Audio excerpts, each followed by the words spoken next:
Wednesday was the time for a proper eulogy for the Kamloops Daily News. Now that that's put to bed, there is still some righteous anger about what happened. There is still the feeling that Glacier Media didn't do enough to preserve the newspaper of record in Kamloops. And there is an overwhelming sound of silence coming from the Glacier head office. On Monday, when the company announced the closure, their news release listed Chief Financial Officer Orest Smisniak as the person at the corporate office who would be answering media questions. Our newsroom has placed multiple calls to Mr. Smisniak, not that it should take more than one, and has received nothing but silence in return. Instead, local publisher Tim Schultz, who himself is profoundly impacted by this announcement, has been left to answer the questions of the media.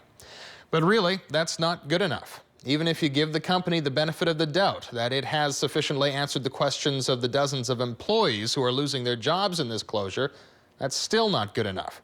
The company has to answer to the community. It has to answer to the scores of local businesses who use the newspaper to gain precious exposure. It has to answer to the nonprofit agencies who needed the help the Daily News gave in order to run successful fundraisers. And it has to answer to the thousands of readers who relied on the newspaper as a means of being connected. Glacier's silence seems like cowardice. It is too scared to answer these questions and is hiding behind its geographical separation. The mistake Glacier is making is believing they employed the only journalists in this market. The company may have killed the newspaper of record, but it hasn't killed the news. I'm James Peters, and that's one man's opinion.